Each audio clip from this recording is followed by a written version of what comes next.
तो गांव खेड़ा के दोस्तों और शहर के फ्रेंड्स, सीमा के संसार में आप सबका फिर से स्वागत है। माँ बाप कभी भी ज्ञान दे सकते हैं, उनका ज्ञान तो कभी खत्म ही नहीं होता। पर अब हम ज्ञान से दूर जाते हैं और देखते हैं कि दादी काढ़ा कैसे बना रही है। काढ़ा रेडी? अरे खाक रेडी है, ना तो अजवाइन है और ना ही लौंग। रुक, मैं लेके आती हूँ। नहीं, आप रहने दीजिए, मैं लेके आती हूँ। तो फ्रेंड्स, चलो हम लौंग और अजवाइन लेके आते हैं। अरे सुन, इतनी रात को कहाँ जा रही? अरे कहाँ जा रही है तू? सीमा, इसका तो भगवान ही मालिक है, सुनती ही नहीं है बिल्कुल। तो देखा दोस्तों, मैंने कैसे एकदम चालाकी से सस्ते में ये लौंग और अजवाइन ले ली। वैसे आपको मुझसे ये चालाकी सीख लेनी चाहिए।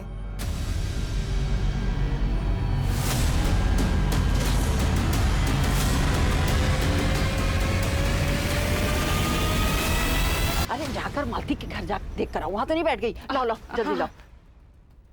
मालती, मालती, कहाँ रह गई सीमा?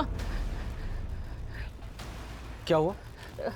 सीमा यहाँ आई है क्या? यहाँ तो नहीं आई। सीमा कहाँ गई होगी? सीमा! सीमा! सीमा! दुकान गई थी ना? मैं दुकानदार से पूछ के आता हूँ। सीमा! सीमा! सीमा! कहाँ गई सीमा? मिली? इधर भी कहीं नहीं है। अरे वो दुकानदार तो कहता है वो बहुत देर पहले चली गई। वहाँ पे भी नहीं है। कहाँ गई? अरे गाँव में नहीं, कहीं वो जंगल की तरफ। एक मिनट, मैं अमित जी को फोन करता हूँ, बहुत भले मानस है वो। जंगल के बारे में उनसे ज्यादा किसे पता होगा? सीमा! हाँ विजू बोलो। मेरी बेटी सीमा नहीं मिल रही है, पूरा गांव छान मारा, कहीं दिखाई नहीं दे रही हो। मेरी तो जान हलक में अटक गई है। कहीं वो जंगल में। अरे ऐसा कुछ नहीं है भाई, यहीं कहीं होगी, आ जाएगी बिटिया। तुम मंदिर के सामने आ जाओ, मैं पुलिस को लेके वहाँ आता हूँ, ठीक है? क्या हुआ? अमित जी पुलिस को लेके आ रहे हैं मंदिर के पास। हाँ, चल चलते हम लोग भी आगे। चलो अम्मा।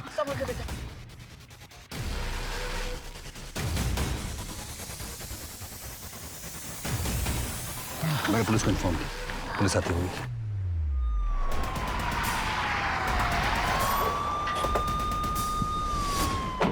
Thank you officer. क्या विजू कौन है? ये अब विजू है। उनकी बेटी खो गई है। उसकी उम्र क्या है? 16 साल की है साहब। दुकान से सामान लेने गई थी, दुकानदार और ग्राहकों ने बताया कि वो सामान लेके चली गई, लेकिन अभी तक घर नहीं आई। ऑफिसर यहाँ पर कुछ दिनों से एक नरभक्षी बाघ घूम रहा है। हमने 2 बार कोशिश की उसको पकड़ने की, लेकिन अभी तक हम लोग सक्सेसफुल नहीं हो पाए हैं। So please be careful.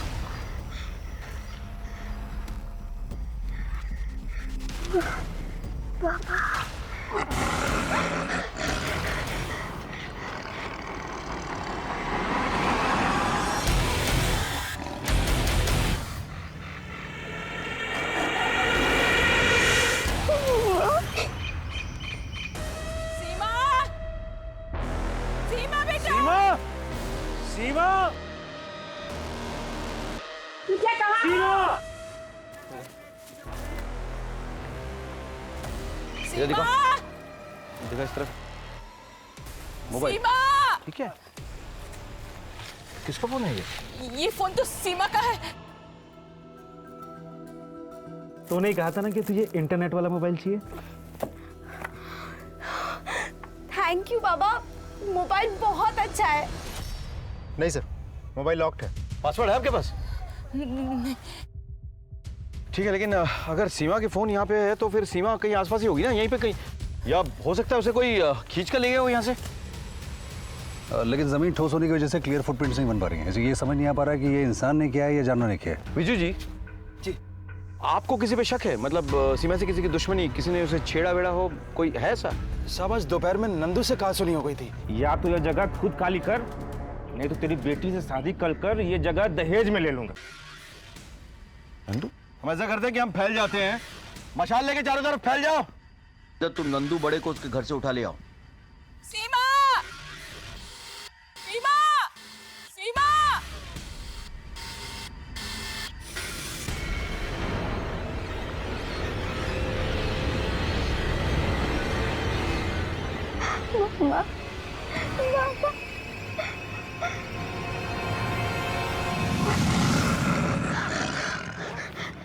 एक तरफ जवान लड़की सीमा के खो जाने से पूरे गांव में सनसनी फैल गई। लोग तरह तरह की बातें करने लगे। दूसरी तरफ जंगल के जानवरों और शेर के कारण गांव में आतंक का माहौल मचा हुआ था। और निकिता आदमखोर शेर और जानवर जैसे लोगों से बचने के लिए रात के अंधेरे में सुरक्षित स्थान पर पहुंचने की कोशिश कर रही थी। और सीमा का क्या हुआ था? वो कहां और किस हालत में थी? सर, फॉरेंसिक टीम से सीमा का मोबाइल अनलॉक करवा लिया है। वंडरफुल। ये लास्ट वीडियो। इसमें तो लग रहा है कि सीमा घर को लौट रही है। हाँ? और फिर वहां से वो जंगल की तरफ चली गई। सर, मोबाइल गिर गया। ये तो समझ में नहीं आ रहा है। सिर्फ इतना कि जो कुछ भी हुआ उसके साथ वो दुकान से लौटते और घर वापस जाते वक्त। जी। हाँ? और कोई वीडियो है क्या? एक और है सर। ये अरे लाज रख। अरे वो डाल, इसको पीछे डाल। ये वीडियो सीमा के मोबाइल में कैसे? हैं? सीमा ये क्या कर रही थी? कौन सी जगह ये? सर, देख के तो पुराने टीले के पीछे वाला हिस्सा लग रहा है। एक और बात सर, इस नंबर से सीमा को बार बार कॉल्स आ रहे थे। इस नंबर पे डिटेल निकालो सर। और एक टीम बनाओ। हम इस पुराने टीले के पीछे जो ये अड्डा है इस पे तुरंत हवा बोलेंगे।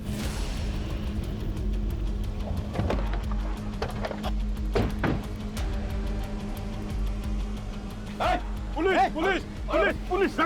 पकड़ो जी, पकड़ो। क्या हुआ साहब? क्या हुआ? पहचानता इसे? सब पता नहीं कौन है, मैं नहीं जानता इसे। नहीं जानता है। इस लड़की के मोबाइल में इस जगह का वीडियो कैसे है? यहाँ पे आई तभी तो वीडियो की जाओगा।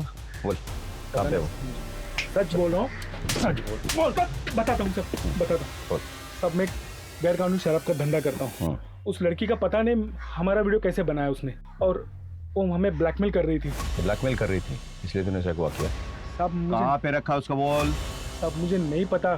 साहब मेरा यकीन मानो, मैंने कुछ नहीं किया साहब। अरेस्ट।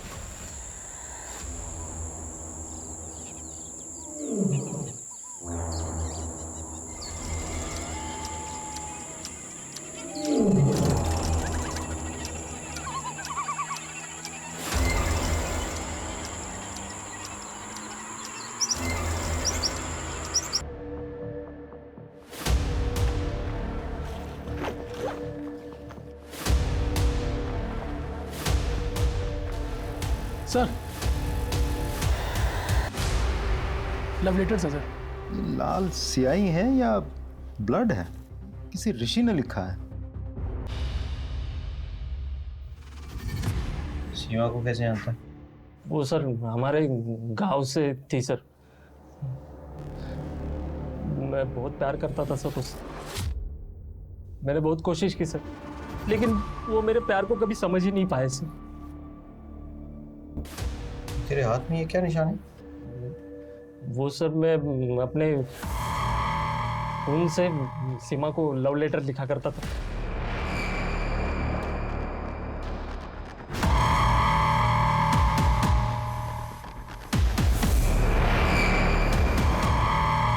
उसने कभी एतराज नहीं किया?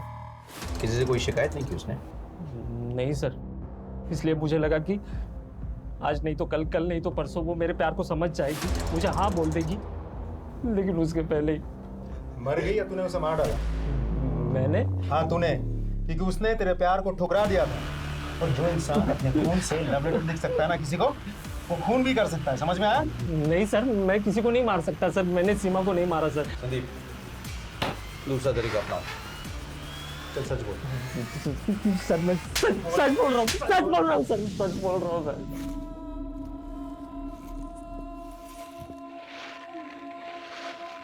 पानी पानी। चश्मा किसका हो सकता है? सीमा के मर्डर के दो सस्पेक्ट्स को हम जानते हैं, शी और जायसवाल। दोनों चश्मा नहीं लगा। फिर ये तीसरा कौन है? हाँ, हमें डायरी मिली है सर। उसने इस डायरी में लिखा है कि वो अपनी सुनीता दीदी की असमय मौत से काफी सदमे में थी। वो उसे नेचुरल डेथ नहीं मानती थी और वो इस मौत का सच जानना चाहती थी सर। एक बात और सर, किसी ने इस डायरी से एक पेज फाड़ा है। सीमा के डायरी का एक पेज फटा हुआ था। वो किसने और क्यों फाड़ा? और क्या था उस पेज में? सीमा डायरी लिखती थी ये तो पता है, पर वो पन्ना किसने और क्यों फाड़ा ये नहीं पता सर। सुनीता कौन है? सीमा की करीबी दोस्त। दोनों में बहुत बनती थी। सीमा तो उसे अपनी दीदी ही मानती थी, पर कुछ दिन पहले ही उसका स्वर्गवास हो गया। आप सुनीता के हस्बैंड हैं? जी साहब, प्रणाम। सुनीता की मौत कैसे और कब हुई? जी, सुनीता बहुत दिनों से बीमार थी और ऐसे में ही वो प्रेग्नेंट हो गई थी। सुनीता, तुम मेरी बात समझ ही नहीं रही हो। देखो हमारे ऑलरेडी 2 बच्चे हैं, फिर तीसरे बच्चे के लिए तुम अपनी जान जोखिम में क्यों डाल रही हो? जरा ठंडे दिमाग से सोचो, गिरा देते हैं इसे। मतलब हम अपने ही बच्चे को गला घोंट के मार डालें? नहीं कर पाऊंगी मैं ये, मुझसे पाप नहीं होगा। सुनीता की कोख उसके बच्चे का बोझ उठा नहीं पाई सर, और कुछ ही दिनों के बाद वो भी स्वर्ग सिधार गई। सीमा ने अपनी डायरी में ऐसा क्यों लिखा कि उसे सुनीता की मौत पे शक है, कि सुनीता की मौत जो है वो नेचुरल नहीं है? ऐसा क्यों लिखा उसे? वो सब तो वो ही जाने, मुझे इसके बारे में कुछ भी पता नहीं। सर, पूछताछ में पता चला कि सीमा की एक क्लासमेट है सर, सपना। अच्छा। दोनों में बहुत अच्छी दोस्ती थी सर, लेकिन घटना के अगले ही दिन सपना अपने मामा के घर चली गई और उसका फ़ोन भी स्विच ऑफ आ रहा है। सपना के मामा का एड्रेस क्या है? इंदौर में लोहा मंडी के पास। एक काम करो, वहाँ के लोकल स्टेशन में खबर करो, उनसे कहो कि वो सपना के मामा के एड्रेस में जाए, सपना से बात करें और सीमा की मौत के बारे में कुछ डिटेल्स निकालें। सर, फॉरेंसिक एक्सपर्ट भी आ गए हैं सर अंदर। बुला केविन। सीमा को बेहोश किया गया, फिर उसका रेप हुआ है। रेपिस्ट की कोई निशानी मिले, मतलब जिसको हम सस्पेक्ट के साथ टैली कर सकें? सिर्फ सीमेंट ट्रेसेस तो नहीं मिले और बॉडी पर कोई स्ट्रगल के निशान भी नहीं है। सीमा को ऑलरेडी क्लोरोफॉर्म देकर बेहोश किया गया, उसके बाद उसका रेप हुआ जी। और रेपिस्ट ने कॉन्डोम भी यूज़ किया था और किसी शार्प ऑब्जेक्ट से उसकी बॉडी को चीर कर उसमें से लंग और किडनी बाहर निकाले गए। वो वैशीपन उसी ने किया होगा। किसने? सीमा का चचेरा भाई सोनू दिमागी रूप से ठीक नहीं था। 1-2 बार तो उसने मेरे साथ जबरदस्ती करने की कोशिश की। किसी तरह मैंने अपने आप को बचाया। इसकी शिकायत मैंने सासू माँ से भी की थी। उन्होंने कहा घर की बात घर में ही दबाए रखो। 1 साल पहले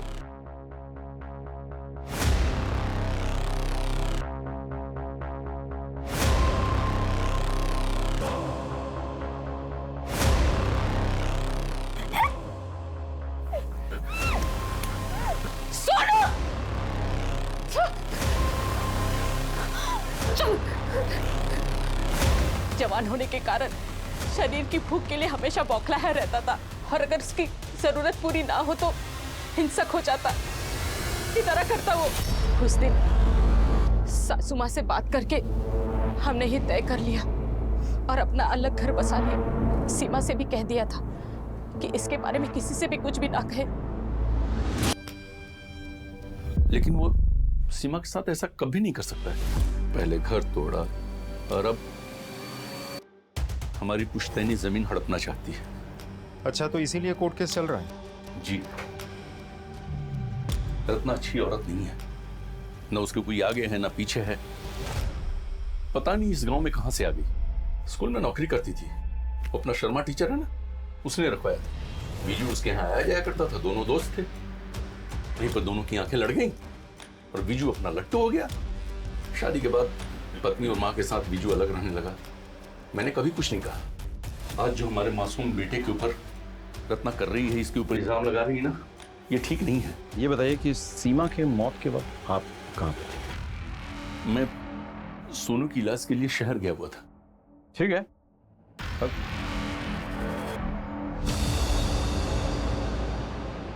वारदात की जगह से ये चश्मा जो है बरामद। हम एक शख्स से मिलने गए जो कि सीमा के रिश्तेदार हैं, नाम है सखाराम। उन्होंने कोई चश्मा नहीं पहना हुआ था, लेकिन अचानक हमने देखा कि उनके पीछे एक फोटो लगी है, उन्हीं की फोटो। इसमें हूबहू यही चश्मा लगा हुआ था। हमें समझ नहीं आ रहा है कि इसको हम कैसे साबित कर सकते हैं कि ये चश्मा जो है सखाराम का ही है। ये जो नाम आप बता रहे हैं सखाराम, जिस सस्पेक्ट का, उसको ये चश्मा पहनाकर उसकी फ़ोटो एक निकाली और उसे टैली करते हैं, पहली बात।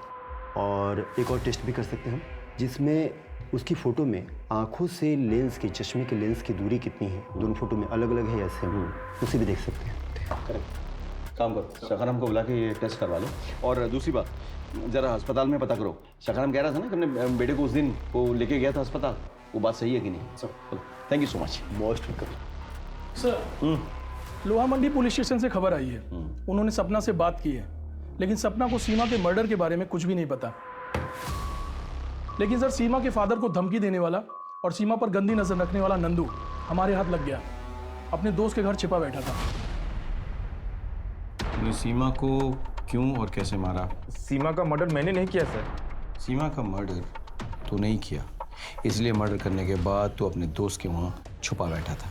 सर, सीमा के पिताजी से थोड़ी कहा सुनी हो गई थी। मुझे पता था कि आप लोग मुझ पे शक करेंगे, इसलिए छुपा बैठा था। संदीप, चल सच बोल। सर, माँ बाप की कसम खाकर बोलता हूँ सर। सर, मैंने उसे सिर्फ डराने के लिए धमकाया था सर। मैंने कुछ नहीं किया सर। सर, सीमा को जिस नंबर से बार बार फोन आता था वो विधान का नंबर है, उसे लेकर के आया हूँ। तो तुम विधान हो? तुम सीमा को बार बार फोन क्यों करते थे? सर, मैं सीमा के ब्लॉग्स रेगुलर फॉलो करता था। उसकी वीडियोस बहुत ही क्यूट, इनोसेंट बट इंटरेस्टिंग होती थी। मैंने उसका कॉन्टैक्ट नंबर निकाला, उससे बात करने लगा। हम दोनों बहुत जल्दी अच्छे दोस्त बन गए। कभी उसने तुमसे जिक्र किया है कि उसकी किसी से लड़ाई झगड़ा हुआ हो या कोई उसे परेशान कर रहा हो? उसने एक बार मुझसे कहा था कि वो किसी को एक्सपोज करना चाहती है, और उसमें उसने मेरी मदद भी मांगी थी। किसी मदद? सर, मैं जर्नलिस्ट हूँ, एक अखबार के लिए काम करता हूँ। तो वो मेरी अखबार में एक न्यूज़ देकर किसी का पर्दाफाश करना चाहती थी। किसका पर्दाफाश? सर, डॉक्टर शुक्ला, गायनोकोलॉजिस्ट है। इनको पहचानते हो? नहीं, कौन है ये? सीमा। सर, मैं किसी सीमा नाम की लड़की से मिला नहीं। सच तो यह है कि सीमा आपके सारे काले करतूतों का भांडा फोड़ने वाली थी। आपको इस बात की भनक लग गई, आपने उसका मर्डर कर दिया। मैं सच ही बता रहा हूँ, इससे मेरा कोई वास्ता नहीं। मैं एक इज्जतदार डॉक्टर हूँ। सर प्लीज़, कुछ इल्ज़ाम लगाने से पहले सोच लीजिए। संदीप सर, सपना इसी एरिया में अपने मामा के घर आई हुई ना? जी सर। मुझे समझ नहीं आ रहा पुलिस मेरे पीछे क्यों पड़ी है। मैं तो सीमा की सिर्फ क्लासमेट थी, उसके साथ ये क्यों हुआ, कैसे हुआ, मुझे कुछ नहीं पता। तुम नहीं चाहती हो कि सीमा को न्याय मिले? उसके साथ जो वहशी बना हुआ वो किसी और के साथ भी हो सकता है ना? सर, मुझे सच में कुछ नहीं मालूम।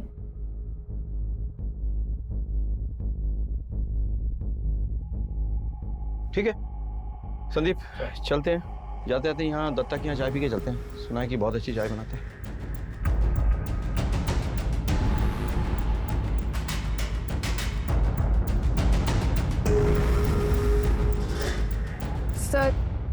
सर, मैं सबके सामने नहीं बता सकती सर। सीमा की मौत के बाद मेरे माँ बाप बहुत घबरा गए थे, इसलिए उन्होंने मुझे मामा के घर भेज दिया। मुझे आपको 2 बातें बहुत ज़रूरी बतानी है। कौन सी 2 बातें? ऋषि सीमा के लिए दीवाना था। एक बार उसने सीमा को एसिड लेके धमकाया था। ए, सीमा, अगर तूने मुझे हाँ नहीं बोला ना, तो ये देख, एसिड फेंक दूंगा मुंह पे, चेहरा बिगाड़ दूंगा तेरा, समझी ना? दूसरी बात क्या? सीमा ने उसकी माँ को शर्मा टीचर के साथ देख लिया था।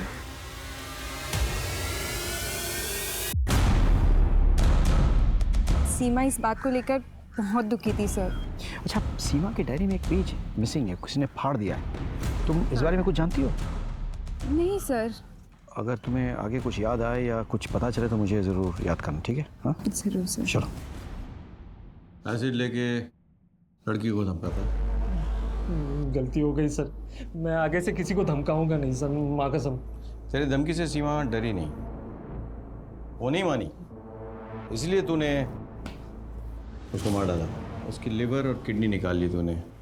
खून से खेलने की तो वैसे भी तेरी पुरानी आदत है। भगवान कसम सर, मैंने किसी को नहीं मारा सर, मैंने सिर्फ उसे धमकाया था। मैंने किसी का मर्डर नहीं किया सर।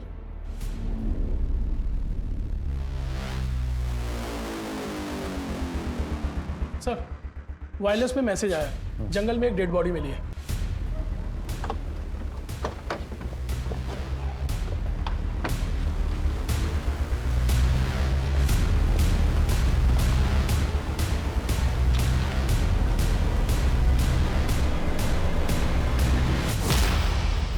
तो रत्ना है, सीमा की माँ। सर पे किसी भारी चीज से घाव किया गया है। यहाँ पे घसीटने के निशान है। लेकिन मर्डर यहाँ पे नहीं हुआ है।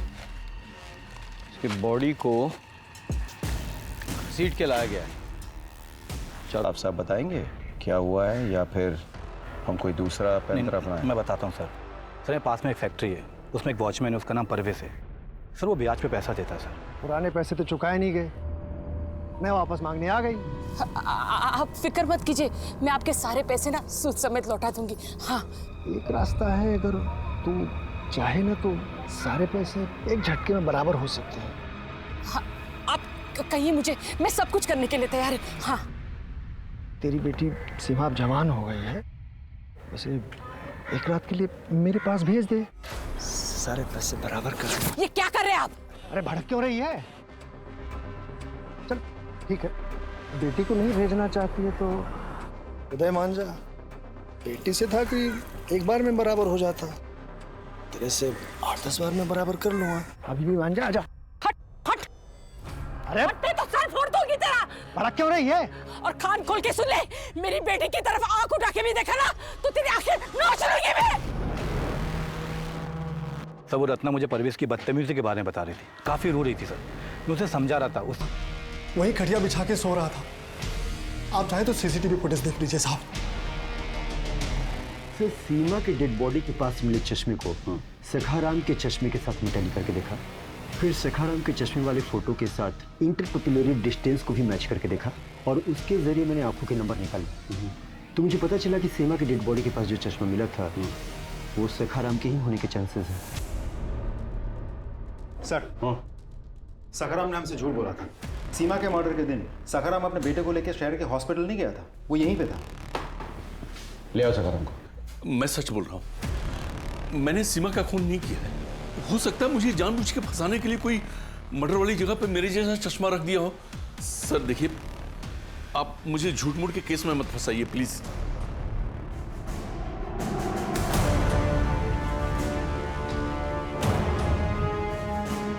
आपके मोबाइल से एक वीडियो विधान को भेजा गया था। अच्छा। पर वो डिलीट कर दिया गया था, इसीलिए तब पता नहीं चला। लेकिन साइबर सेल ने उस वीडियो को रिट्रीव किया सर। देखिए, आपके पेट में पल रही बच्ची का सेक्स एस्टिमेशन टेस्ट मैंने करा लिया। वो लड़का नहीं लड़की है, लेकिन आप चिंता मत कीजिए, आपके पेट में पल रही बच्ची को कहीं गिरवा देंगे। सर ये डॉक्टर श्रीवास्तव हैं। विधान और डॉक्टर श्रीवास्तव की जानकारी निकालते वक्त ये पता चला कि ये दोनों अक्सर आपस में मिलते हैं। सीमा ने मुझे यही वीडियो भेजा था, पर ये इतना ज़्यादा शेकी था कि ना तो चेहरा सही से दिख रहा था और ना ही प्रॉपर एड्रेस समझ आ रहा था। तो मैंने उसे कहा कि दूसरी वीडियो बनानी पड़ेगी, और वो भी मान गई। सीमा से जिसके खिलाफ सबूत इकट्ठा करवा रहा था, उसी डॉक्टर से बार बार मिलने क्यों जाता था? इन्वेस्टिगेटिव जर्नलिस्ट होता है, तो बस कुछ जानकारी इकट्ठी कर रहा था। डॉक्टर शुक्ला के बारे में गलत जानकारी क्यों दी हमें? उसका तो सीमा की मौत से कोई लेना देना नहीं था। क्या आप मुझे बिना कुछ जाने देते? और अगर मैं आपको सब कुछ सच बता देता तो आप हॉस्पिटल चले जाते और डॉक्टर सावधान हो जाता। मेरे तो सारे काम पे करे कराए पे पानी फिर जाता ना। अपनी फाइंडिंग और अपनी स्टोरी कभी किसी के साथ शेयर नहीं कर सकता मैं। सर आप अपना काम कीजिए, मैं अपना काम कर रहा हूँ। डॉक्टर श्रीवास्तव, गैर कानूनी सेक्स डिटर्मिनेशन और अबॉर्शन के केस में आपको अरेस्ट किया जाता है। अरे ये वीडियो इतना शेकी है कि इसमें ढंग से न मेरी शक्ल दिख रही है न जगह। ये किसी और का भी तो हो सकता है। आपको लगता नहीं किसी ने मुझे फंसाने के लिए वीडियो आपको भेजा हो? डॉक्टर साहब, सफाई आप कोर्ट में दीजिएगा। लेकिन डेड बॉडी को इतनी बेरहमी से नोचेगा क्यों? हमें भटकाने के लिए। Suspect number 2 Sakharam. उसके बेटे ने सीमा और उसकी माँ की इज्जत के साथ खिलवाड़ किया था। उसको डर था अगर ये बात सामने आ जाती तो समाज में उसकी बदनामी होती, और वैसे भी उसकी नज़र उनकी प्रॉपर्टी पे थी, और डेड बॉडी के पास से भी तो हमें इसका चश्मा मिला था। यानी कि ये है हमारा prime suspect. Sir, suspect number 3 Jaiswal, अवैध शराब वाला। लेकिन इसके खिलाफ एक वीडियो के अलावा हमारे पास कोई और पुख्ता सबूत नहीं है। इसने खुद कहा है कि सीमा उसे ब्लैकमेल करने की कोशिश कर रही थी, और वो हमें ब्लैकमेल कर रही थी। अरे जायसवाल जैसे आदमी के लिए इतना काफी नहीं है क्या सीमा का मर्डर करने के लिए? सस्पेक्ट नंबर 4 ऋषि, एक तरफा प्रेमी जो एसिड लेके सीमा को धमकाया था। करेक्ट। और सस्पेक्ट नंबर 5 है हमारा इन्वेस्टिगेटिव जर्नलिस्ट विधान, जो हमें शुरू से गुमराह करने की कोशिश कर रहा था। एन मुमकिन है कि ये विधान सस्पेक्ट नंबर 6 डॉक्टर श्रीवास्तव के साथ हो गया और दोनों ने मिलकर सीमा की हत्या की। एक और बंदा है परवेज। सर परवेज ने रत्ना को धमकाया था, लेकिन उसके पास सीसीटीवी फुटेज है अपनी बेगुनाही साबित करने के लिए। एक काम करते हैं, सीसीटीवी फुटेज फिर से देखते हैं। हाँ सर, निकाल। जी सर। होल्ड करो, रिवाइंड करो, रिवाइंड करो। हाँ, बस बस बस बस बस बस। ये देखो, देख रहे हो, ये गंजा है, लेकिन परवेज के सर पे अच्छे खासे बाल हैं। सच बोल, सच बोल, बोल, सोनिया बताओ। ये सच है साहब कि सीसीटीवी के सामने मैंने अपने एक दोस्त को लिटाया था साहब, लेकिन मैं रत्ना का मर्डर करने नहीं गया था साहब। मैं अपनी छामिया को मिलने उसके अड्डे पे गया था साहब। पुलिस के पास 1-2 नहीं बल्कि 7-8 संदिग्ध अपराधी थे और इन सब के पास कत्ल करने का गलत ही सही पर कोई ना कोई मोटिव था और इन सब ने पुलिस इन्वेस्टिगेशन के दौरान झूठ बोला था। सब कुछ ना कुछ छुपा रहे थे और कोई पुख्ता सबूत न मिलने के कारण पुलिस किसी भी 1 या 2 इंसान पर जीरो डाउन नहीं कर पा रही थी। तभी अचानक कुछ ऐसा हुआ जिसने पूरे जांच पड़ताल की दिशा ही बदल दी। जैन सर। इंस्पेक्टर, हाईवे पर एक इनकम टैक्स ऑफिसर नीरज और उनकी वाइफ पर जानलेवा हमला हुआ है। दोनों बच गए हैं, लेकिन उनकी बेटी गायब है। शायद आपके एरिया में आई हो, या हो सकता है हमलावर उसे लेके जंगल में छुपे हों। एक काम करो, आसपास के सारे एरियाज में छानबीन करो। Right sir, right. Income tax officer Neeraj और उनकी बीवी पे हमला हुआ है, बच्ची और गाड़ी दोनों गायब है। सर जहां हादसा हुआ था वहां एक सीसीटीवी लगा है, उसकी फुटेज लाया हूं। लगाओ।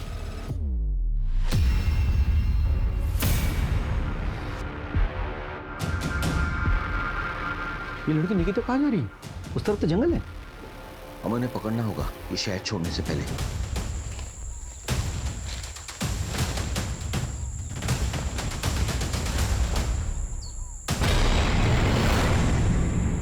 जिन लोगों ने इसके माँ बाप पर हमला करके गाड़ी चुराई है, उन्होंने ये करतूत की होगी। शहर का हर गली कुचा छानो, सीसीटीवी फुटेज निकालो, हर गराज, हर सेकेंड हैंड कार डीलर को चेक करो।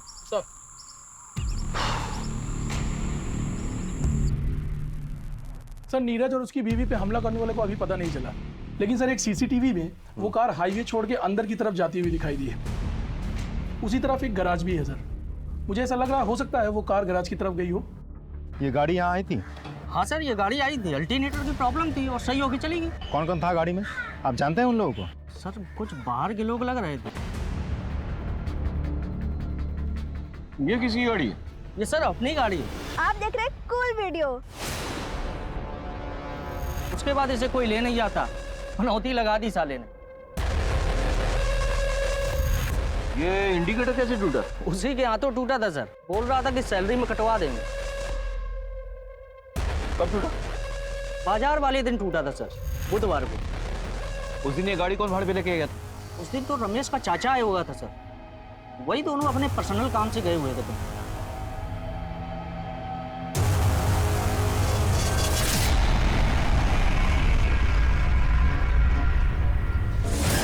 Sir chloroform.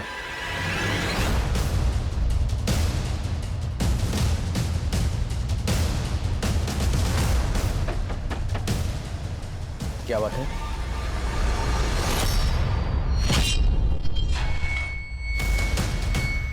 अरे पुरानी किताबें हैं पढ़ने के लिए, वैसे सर जो किताबें देखी।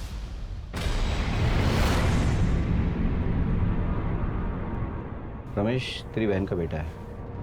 तांत्रिक के कहने अनुसार सीमा के लीवर किडनी का कर्मकांड कर ही रहे थे, तभी अचानक रत्ना आ गई। अरे दीदी, दीदी सुनो। सीमा ने मुझसे कहा था कुछ दिन पहले तुम लोगों का एक तांत्रिक से मिलते और कर्मकांड की बातें करते हुए सुना था। उसने ये सब अपनी एक डायरी में लिखा था। जब मैंने वो पढ़ा तो मैंने वो पढ़ना फाड़ दिया और उससे कहा कि अपनी मौसी और मौसा के बारे में ऐसे मत लिखो।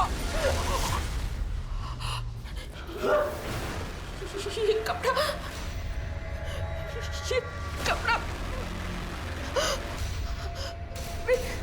मैं तुझे छोड़ूंगी नहीं, मारूंगी। इतना जगह पर ही मर गई। तुम लोग को तो मैं फांसी की सजा दिलवा कर। पुलिस ने बड़ी ही मुस्तैदी दिखाते हुए अपराधियों को पकड़ा, उनके खिलाफ सबूत इकट्ठा किए, चार्जशीट तैयार किया और कोर्ट ने भी विक्टिम के मौसा और मौसी को सख्त सजा सुनाई। पर आपको ऐसा नहीं लगता कि सीमा और रत्ना अगर थोड़े और सतर्क होते तो उनकी जान बच जाती। रत्ना ने जब सीमा को बताया था कि उसने मौसा और मौसी को तांत्रिक क्रिया करते देखा था, सीमा को तभी सतर्क हो जाना चाहिए था, लेकिन उसने इस बात को टाल दिया। और फिर न सिर्फ उसने अपनी जान गंवाई, बल्कि अपनी जवान होती हुई बेटी को भी खो दिया। निकिता के माता पिता को भी सुनसान इलाके में गैर जिम्मेदारी के साथ कार से उतर के रिस्क नहीं लेना चाहिए था, बल्कि तुरंत पुलिस को खबर करनी चाहिए थी। कहते हैं औरतों में एक सिक्स सेंस होती है, जिससे वो सामने वालों के इरादों को भांप लेती हैं, और यही औरतों की सबसे बड़ी शक्ति होती है। अगर आपको कुछ खल रहा है, आपको ठीक नहीं लग रहा, तो उसके खिलाफ आवाज उठाइए, क्योंकि देरी करेंगे तो ये आपके लिए बहुत खतरनाक हो सकता है। इसी सीख के साथ मैं दिव्यांका त्रिपाठी दहियाब लेती हूँ आपसे विदा, लेकिन फिर मिलूंगी औरत के साथ हो रहे अन्याय की नई और हैरत अंगेज करने वाली कहानियों के साथ। तब तक देखते रहिए क्राइम पेट्रोल सतर्क, विमेन अगेंस्ट क्राइम। एक औरत पर वार, अब हर औरत का भार। जय हिंद।